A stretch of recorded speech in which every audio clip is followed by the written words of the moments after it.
हाय पिलामाने आज आम शिखा ओडिया आकार मात्रा को इंग्लिश रे केमिति लेखा जाए। तेबे चलंतु वीडियो स्टार्ट करिबा। का को आकारे का,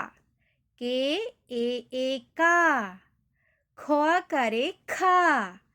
के हेच ए खा, गो आकारे गा,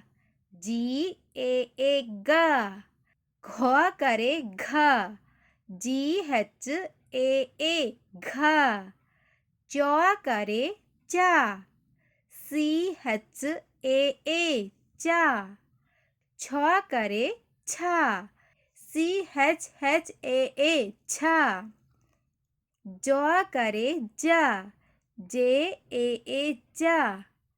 झरे आकार देले हबो झा, जे हेच ए झा, ट आकारे टा, टी ए टा, ठ आकारे ठा, टी हेच ए ठा, ड आकारे डा, डी ए डा, ढा, ढ आकारे ढा, डी हेच ए ढा, अणरे आकार देले हबो अणा, एन ए अणा, तो आकारे ता, टी ए ता, थ आकारे था, टी हेच ए था,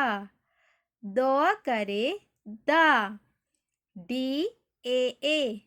दा, ध आकारे धा, डी हेच ए धा,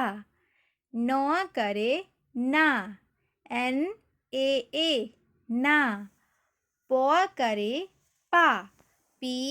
ए पा, फा, पी हेच ए फा, बो आकारे बा, बी ए बा, भ आकारे भा,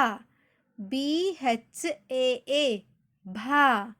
मो आकारे मा, एम ए मा, जोर आकार देले हबो जा, जे ए जा, रा, रो आकारे रा, आर ए रा, लो आकारे ला, एल ए ला, तालव्य स्वरे आकार सा, एस हेच ए सा, मूर्धन्य स्वरे आकार सा, एस हेच ए सा, दंत स्वरे आकार सा, एस ए सा, हा, हेच ए हा, ख्या, के हेच वाई ए ख्या, या, योर आकार या, वाई ए या, लो आकारे ला, एल ए ला,